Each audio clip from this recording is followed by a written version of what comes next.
Yo, what's good, brothers and sisters, man? It's Dr. PGNGM, praise God to get money. Here with Engineers to the Streets, man. And I'm here for a very important episode today, man, to tell y'all why LeBron is the GOAT. What? He won the in-season tournament. What else you wanted to do, man? Huh? Nah, I'm just playing, man. You know I'm here to talk about MJ being the GOAT, man, and why LeBron still isn't, man. You see, right here, you see how I have that right there, man.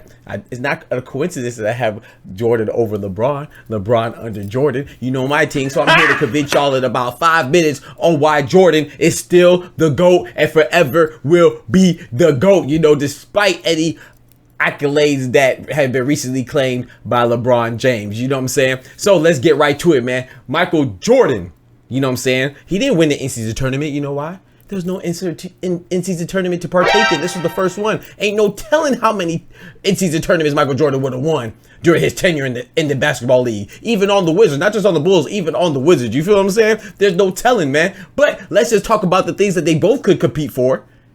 And they both won, or could have won. Starting off with the Slam Dunk Championship. You remember back in the day, everybody wanted LeBron to compete in the Slam Dunk Championship.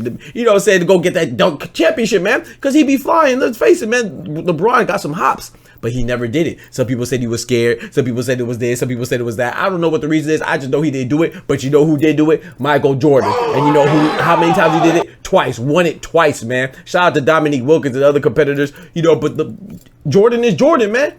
He proved and showed you why he earned the title and the moniker of air. He earned that air because there was so much air up under there. You know what I'm talking about? When he was flying through from the free throw line, doing the cradle, all types of things. You feel me? So that just showed his athleticism. So not only was he dominant from just his presence alone and his scoring ability and his defensive ability, but it's also his athleticism, man. It just shows that he was just above all others in every aspect of the game, man. You know, so let's move over to it. Speaking of defense, I just mentioned defense.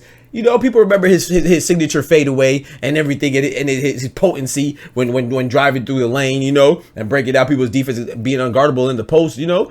But people forget about his defense. His defense was second to none. This man won Defensive Player of the Year in, don't get me the line, I believe it was 88. Oh, someone fact check me real quick. You know what I'm talking about? Let me know in the comments. I think it was at 88. He won Defensive Player of the Year. Do you know what that means? You know how many bigs there were back then? It was a big dominant league, especially from a defensive standpoint, and this man won it as a guard. That means he was getting steals, he was getting blocks, his perimeter defense was crazy. You know what I'm saying? Everybody was expected to play defense. You know, nowadays they call people two-way players. Everybody should be a two-way player. If you're on the court, that means you gotta play offense, you gotta play defense. So people say they're a two-way player just to emphasize people's defense because there's been such a lack of defense lately, man. But Jordan was the best player on the court in all facets of the game, baby. You know what I'm saying? That's why he's better than LeBron. Well, has LeBron ever got a defensive player of the year? Has LeBron ever got a dunk championship? Crickets? Oh, okay. Yes, sir. So let's see, man. LeBron. Hey, man. Shout out to LeBron, though, man. LeBron has the most points scored ever, surpassing Kareem Abdul-Jabbar. How many scoring champions does he have? How many scoring titles does he have? I think 1. Jordan has 10. Got him! Got him! 10 of them things. You know what I'm saying? So it's different when you have. It's not to knock that. It's not to say that somebody having the most points in the league is a small feat, but it also shows that, you know, no disrespect, but it is what it is. Back then, especially with Jordan. Jordan came out of college. LeBron came out of high school. Now LeBron was dominant. Everybody's not dominant coming out of high school. LeBron was, but he's still playing now at a high level. Shout out to him and his nutritionist and all that stuff and the way he takes care of his body. But he's been playing longer, so naturally, a great player is going to score more points, and he's played more games because he's been to more finals and stuff like that too. You know, but Jordan went to how many finals? 6? How many did he win? 6? Oh, so he's 6 for 6? Oh boy, hey, I gotta be careful. There's a whole lot of 6s. Hold on now. God forgive me. Let's get right, man. But yeah, so Jordan has 10 scoring titles, man. So he's doing it on the offensive side of the bill. He's doing it on the defensive side of the bill. You know, he's everywhere on the court. He's doing it with the extracurricular activities, with the slam dunk contest and all that stuff, all-star games. Man, let's get right, man. Now, this is very important. My next point is very important, man. How many Hall of Famers did Jordan stop from getting a championship? Do I need to count him out for you? This man stopped Patrick Ewing, the great Patrick Ewing on the New York Knicks. You know, John Starks and company. He stopped the great Reggie Miller, you know what I'm saying, who was once known as the best three-point shooter before Ray Allen and Steph Curry came along. Yeah, that's the Indiana Pacers. Yes, sir. He stopped Chuck, the great round mound of rebound. You know what I'm talking about? Yes, sir. He stopped his Suns from getting it. He stopped his Sixers from getting it. He stopped everybody from getting it. You know, shout out to my boy Charles Barkley. Man, you see him on TNT all the time. He stopped Karl Malone and John Stockton. Yes, the mailman. Yes, he stopped them. The Utah Jazz. He stopped all of them from getting a championship. There's many more, man. I'm just naming the few, you know. He may have stopped Hakeem the Dream. You never know if he ain't take that break. You know what I'm saying? Rest in peace to his father, to Jordan's father and stuff. But that's something, that's saying something. If it wasn't for Jordan, there'll be so many other Hall of Famers, and deservedly so, that would have a ring right now. What about LeBron?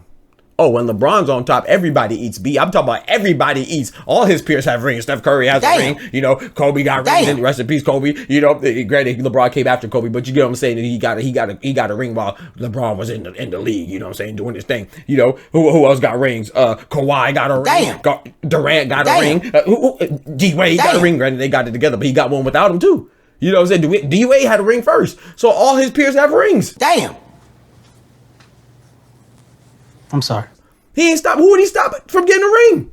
So if he's that dominant, you know, let me know why he ain't stopped nobody. You feel me? And like I already touched on this too, man. Jordan is undefeated in the finals. One could even argue, yes, he had 2 3-peats. Not one, that's 2 3-peats. The great Spurs with Greg Popovich and Tim Duncan and Tony Parker, Manu Ginobili, David Robinson, all of them. They never had a 3-peat, as great as they were. The great Kobe and Shaq. Did they have a 3-peat? I think they had one. No, did they have a 3-peat? Hold on, let me check. Let me fact check this real quick. A few moments later. Yeah, so as I was saying, Kobe and Shaq had 1 3-peat. You know how difficult it is? Jordan had 2 3-peats, and is arguable.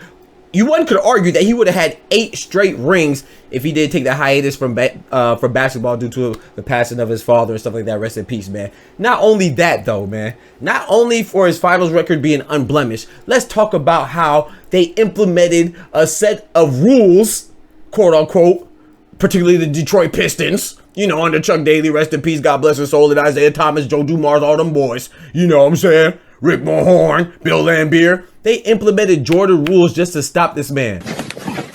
Like that.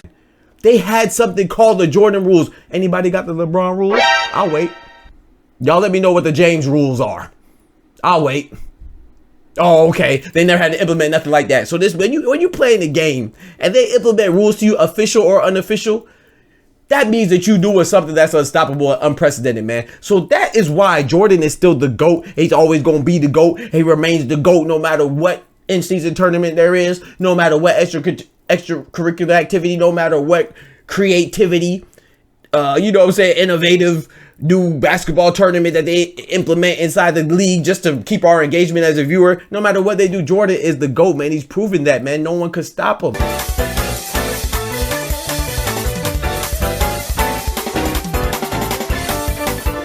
They couldn't stop him. Y'all let me know if I convinced you, man, that a lot of the time, I think that was, what, 5 minutes? Yeah, it's about 5 minutes. Y'all let me know if I convinced you that Jordan is the GOAT over LeBron. And if I didn't, it don't make me no difference. You can't do nothing to me anyway. You know what I'm talking about? So I was just all here for fun, man. Let me know if I missed anything significant, man. We out. God bless. Don't forget to like the video. Peace.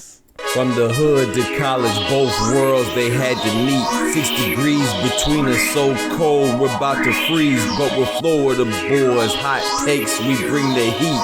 We're moving the culture, the engineers to the streets.